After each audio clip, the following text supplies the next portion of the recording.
Pai do Senhor, irmãos, Deus abençoe. É um prazer estudar a palavra de Deus mais uma vez com vocês. Seja bem-vindo ao meu canal, eu sou Viviane Ramos. Fica aí, dê o like, se inscreva, compartilhe os links do canal e também fica até o final que eu vou passar as respostas das perguntas. Isso mesmo. A lição 8. A teologia de Zofá. O justo passa por tribulação? É uma pergunta que vamos aprender. O textuário. E terás confiança, porque haverá esperança. Olharás em volta, repousarás seguro. Jó, no capítulo 11, 18. Então, a confiança, a esperança, olhar em volta, estar seguro, é confiar em Deus, né? Que a gente consegue vencer. A verdade prática. Segundo as escrituras, até mesmo o justo passa por tribulação. É uma afirmação. Então, se você não sabia, fica sabendo. Segundo as escrituras, a palavra, a Bíblia Sagrada de Deus, até o justo passa por tribulação. Jó passou, né, por muita tribulação, por muita perseguição, por muita perturbação do diabo mesmo. E ele venceu. Em nome de Jesus, foi vencedor. Glória a Deus, aleluia. E aí, nessa lição, nós vamos aprender, né, sobre esse amigo de Jó, mais um amigo, o terceiro amigo, que se chama Zofá. Esse Zofá era um amigo de Jó ali, que ele era mais rígido do que os outros. Esse amigo de Jó, ele comparava, né, tem um versículo que diz assim no top 1, Deus se mostra sábio quando aflige o pecador. O primeiro, Deus grande e sábio, né? Então, diante do sofrimento que Jó estava passando, diante daquele momento, o amigo Zofá, ele achava que Jó não tinha mais sabedoria divina, que não estava mais sábio, e ele comparava ele com uma jumenta. Isso mesmo, está aqui no versículo 11 e 12, que diz assim, pelo sofrimento do patriarca de Uz, né, que é Jó, ao acusá-lo de que se comportava como animal irracional, um jumento, que não tem entendimento. Então, era assim que o amigo Zofá acusava Jó como um jumento que não tinha entendimento aí nessa palavra. E ele achava que ele estava passando por tudo aquilo ali, era porque ele havia pecado, estava em pecado e que tinha que confessar, quando na verdade era tudo calúnia. Jó sempre foi, né, homem justo, fiel, temente a Deus e que desviava do mal, homem exemplar. E aí no 2, Deus não é indiferente à ação ímpia.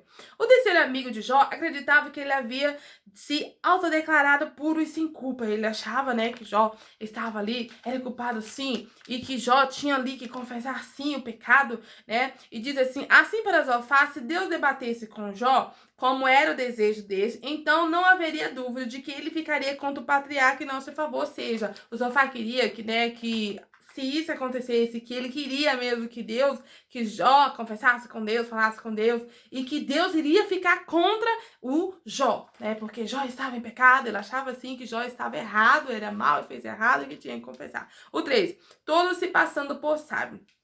Esse é o momento, né, que Jó reage com ironia à sabedoria defendida anteriormente pelos seus amigos, desde o primeiro amigo, né, o segundo amigo e agora o terceiro amigo. Jó sempre confiou em Deus, graças a Deus, né, foi bem-aventurado, confiou no Senhor e obedeceu a Deus. Porque esse amigo aqui, o Zofá, ele queria, né, ali que o Jó, aqui diz aqui no 2, já a convenção como resposta de aflição, a purificação moral. Nesse texto aqui, né, do 2, ele queria que Jó purificasse do pecado, era para entrar, para confessar, para falar, quando na verdade, né, se ele fizesse isso, ele estaria pecando, porque ele sabia que ia dar sinceridade que ele tinha com Deus, que ele não havia ali pecado. Então, o que o amigo de Jó queria que ele fizesse? Purificação moral.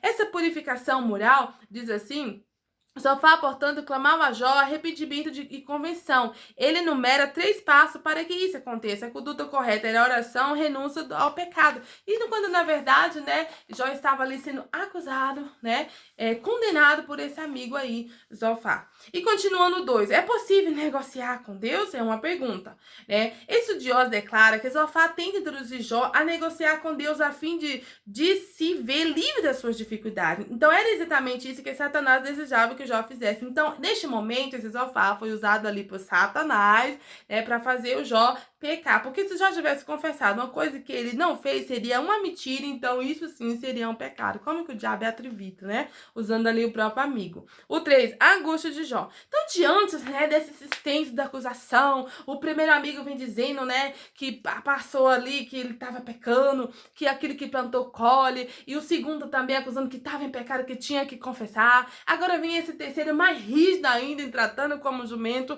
Então a gente vê como que Jó escutou tudo isso de um amigo ali e ficou muito triste. Jó ficou muito desanimado, e sofreu muito. Sofreu muito mesmo. E aí, continuando, se Jó seguisse o conselho de Zofar, estaria assinando o termo de confissão, assumindo algo que não havia feito. Ele sabia da sua integridade, por isso não sujeita a esse capricho do amigo. Isso o lança um dilema angustiante do capítulo 14, que ele demonstra que sua esperança está desvanecendo, comparando-se com a flor que é cortada, uma sombra que desaparece e um empregado que trabalha, mas logo é dispensado. Então Jó estava de mais triste ainda e desanimado por causa disso aí, né? Então, qual o sentimento da vida nessa circunstância? Haverá esperança? Jó parece estar desiludido. Até mesmo a árvore que pode ser o seu tronco, né, cortado, volta a ter broto novamente, mas isso não aconteceria com o homem. Nesse aspecto, o homem se assemelhava, mas a água que evaporava ou se infiltrava na terra. Diante desse quadro, Jó se pergunta: morrendo o homem, porventura tornará a viver? Né? Então foi este momento tão difícil ali que Jó estava naquela situação, mas graças a Deus que Deus deu vitória para Jó. Glória a Deus, aleluia. O terceiro: Deus julga e castiga os pecadores. O castigo dos maus. O capítulo 20 contém o segundo discurso de Zofar. Nele, Zofar lembra que Jó que a aparente prosperidade do ímpio não passa de ilusão e dura apenas um instante. Então é uma teologia de Zofar, o jeito de Zofar falar, pensar e agir, assim como os outros amigos também. Mas aqui, né, dessa forma, tudo que o ímpio adquire de forma desonesta, pecaminosa, até que desenvolver a restituir. Jó 20 e 18. Então esse ímpio terá como adversário o próprio Deus, que julgará e o punirá. Jó, capítulo 20 e 27.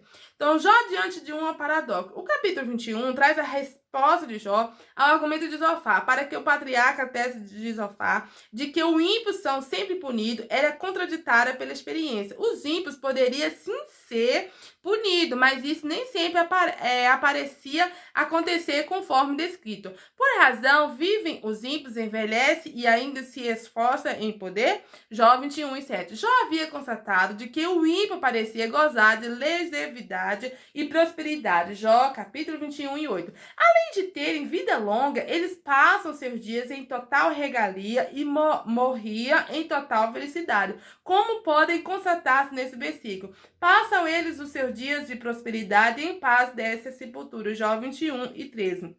Agora o 3, a verdade vem à tona. Então a lei da restituição não se aplica a todas as esferas da existência humana, nem aplica o caminho soberano do Altíssimo, pois Deus